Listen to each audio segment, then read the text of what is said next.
Jaime, ¿tú qué opinas de esto? Tú que has sido el primer periodista, el primer corresponsal de guerra verdadero que exhibió a Carlos Loret de Mola en su primer montaje, el montaje que estableció ahí en Afganistán, luego de pagarle a una persona que tenía ahí un tanque de la era rusa, de la era soviética, para que pudiera hacer su stand-up, dice que estaba ahí en medio de la acción. ¿Qué opinas ahora de esto, de este video, de este cuestionamiento que le hacen unos encapuchados muy parecidos a los que entrevistó supuestamente Loretito, que supuestamente habrían pertenecido al crimen organizado en Guerrero? ¿Qué opinas de esto, querido Jaime?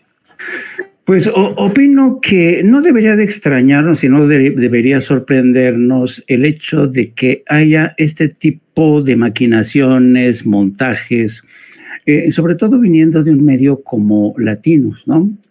Mira, yo creo que, y esto tiene que ver con la aparición de las redes sociales, con YouTube.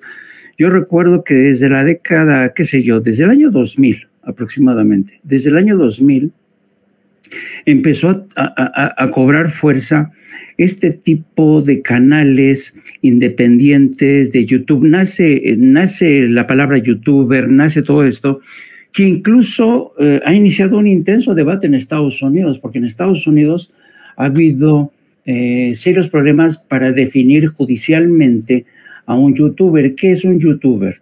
¿Qué es un canal de YouTube? Es un medio de comunicación en sí, porque hay medios de comunicación de YouTube en Estados Unidos que, por ejemplo, a la hora de exigir o de pedir documentos a una institución oficial, la Suprema Corte o las Cortes Federales han tenido serios problemas para tratar de definir o encuadrar a estos nuevos medios de comunicación.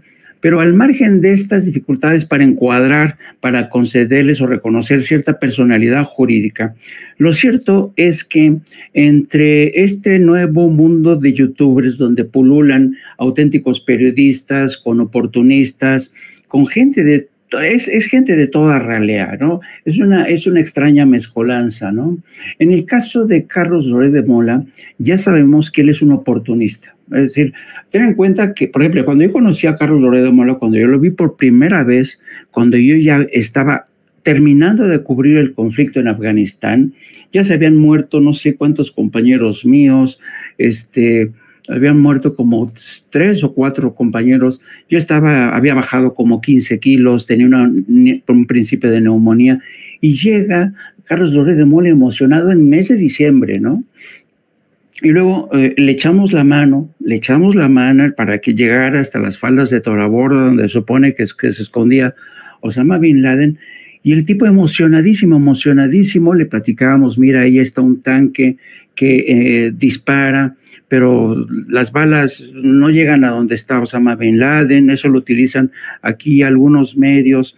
Bueno, pero bueno, yo dije, no va a pasar nada con este muchacho, le ayudamos de buena fe, pero pasa el tiempo y cuando yo estaba como corresponsal en Washington, me dicen que estaba dando una cátedra en la Universidad de Harvard, en la que tuvo el descaro de decir que él había llegado de los primeros en Afganistán y que cuando llega a la frontera entre Pakistán y Afganistán, él llega y le pregunta a todos los corresponsales y enviados, ¿qué hacen aquí? ¿Por qué no van a Afganistán? Y dice, no, Carlos, es que esto es muy peligroso, además es ilegal. Y entonces Carlos Loret de Mola, pero es que yo soy mexicano y los mexicanos todos los días atravesamos la frontera de Estados Unidos, así es que ahí voy, y que fue de los primeros. Yo no podía creer que estuviera mintiendo de esa manera, ¿no? Y claro, eso se lo celebraron en Televisa, le aplaudían, tuvo una gira para platicar sus historias de corresponsal de guerra. Bueno, entonces un personaje como Loret de Mola, que fue a la universidad y en lugar de escoger ética, escogió la materia de montaje para ver cómo se ganaba la vida, pues este personaje es la definición misma del oportunista craso, ¿no? Que he dado al autobombo para decir yo soy el mejor corresponsal de guerra, soy lo mejor. Y lo triste, lo lamentable es que en Televisa se lo compraron, ¿no? Bueno, Cuando viene el tema de cambio de gobierno, Televisa se da cuenta pues que este personaje no les puede funcionar. ¿Por qué? Porque se había convertido en un enemigo jurado de Andrés Manuel López Obrador, ¿no? Andrés Manuel ha dicho que no tuvo nada que ver para que se... Entonces, ¿dónde se fue a parar? Pues en un medio como Latinos, que por cierto fue registrado en Delaware, en Estados Unidos, que tú sabes, querido Toño, Delaware es donde la inmensa mayoría de fábricas, empresas tienen registrados a esos negocios. ¿Por qué? Porque es un paraíso fiscal. Entonces, y además para evitar el escrutinio desde México. Bueno, entonces crean Latinos, ¿no? ¿Y cuál era la política de Latinos? La política de Latinos era atacar sin contemplación a Morena, Andrés Manuel López Obrador, que es el enemigo jurado de Roberto Madrazo. Entonces, imagínate con estos desvergonzados, corruptos, que desde el primer momento Latinos nunca ocultó cuáles eran sus intenciones. Y eso hay que agradecérselos, ¿no? Pero ahora ves cómo Latinos se ha ido transformando y ha seguido la misma escuela de medios que, por ejemplo, en Estados Unidos ha habido periodistas provocadores que agarran una cámara y van y provocan, o un micrófono, y así nacieron canales de televisión, y así nacieron medios como Breitbart News, que tú conoces muy bien, en fin, que son medios independientes que lo único que tienen es una agenda muy marcada, en este caso Latinos anti-AMLO, anti-4T, y se han puesto al servicio del mejor postor. ¿Y quién es ese mejor postor? Intereses corporativos, intereses del PRI, intereses del PAN, intereses del PRD, y entre todos ellos han hecho una vaquita, y por eso tienen tantos recursos, que es un poco lo que he hecho también a las Raki, ¿no? Entonces, llegamos ya al evento o al suceso que yo creo que le estamos sobredimensionando, porque poner un micrófono que nadie sabe, porque todos vemos el micrófono, todos vemos una mano, pero nadie sabe quién puso ese micrófono. Entonces, este es un montaje a toda luz. Aquí hubo un hombre de paja para poner ahí, porque si ves los cuestionamientos de los dos muchachos, el lenguaje evidentemente es de gente de ahí, gente que se tiene que cubrir la cara porque no tienen el valor de hablarle a cara descubierta a la quien puede ser la próxima presidenta de México. Y yo quiero llamar aquí la atención en un tema, la actitud de Claudia Sheinbaum. No perdió la compostura, los escuchó con mucha tranquilidad, con serenidad, los dejó hablar. Por cierto, sus demandas, nada articulado, pero lo que importaba era que el micrófono de Latinos estuviera ahí. ¿Por qué? Porque si te das cuenta en los retweets que han utilizado y en la utilización de la información en Reforma, incluso en La Jornada, este tema, pues ya lo sacaron todo mundo de quicio, ¿no? Estuvo Latinos hoy. Hay incluso imágenes de cómo este grupo de encapuchados de alguna manera fueron preparando la emboscada, porque fueron revisando algunos coches, fueron separándolos, fueron revisando algunos coches donde iban periodistas hasta que dejaron sola a Claudia Sheinbaum. Entonces, de aquí surge la pregunta que todo el mundo está repitiendo. ¿Dónde estaba la seguridad de Claudia Sheinbaum? Que es una pregunta legítima, pero que le están sobredimensionando. Y a mí lo más importante que se me hizo es que Claudia Sheinbaum no perdió la compostura, se mantuvo tranquila, con mucha valentía, con mucho carácter. Y el presidente, pues dijo lo que era. Imagínate, para engañar a López Obrador, que tiene un colmillo que arrastra, dice, no, este es un montaje. Y un montaje que ha buscado, ¿quién lo ha buscado? Latinos, ¿con el fin de qué? De hacerse propaganda, de hacerse propaganda y demostrar que es capaz de estar ahí donde otros medios no están, que es capaz de acercarse a la candidata presidencial en momentos en que ellos presentan ahora como comprometedores, cuando no hubo ningún momento comprometedor para Claudia Sheinbaum. ¿Por qué? Porque Claudia Sheinbaum lo vio venir. Así es que yo creo que este incidente se va a multiplicar, pero no es porque la gente de Latinos tenga esta idea, el ingenio suficiente, la astucia, no. Es porque ya hay medios que lo hacen, lo han hecho en Estados Unidos, lo han hecho en Europa, y todo el mundo va por ahí, ¿me entiendes? Porque ahora una persona con un micrófono, un teléfono inteligente es capaz ya de ser él mismo un reportero, pueden provocar, pueden disfrazarse de reporteros, porque esa es otra de las cosas que también desafortunadamente están ocurriendo.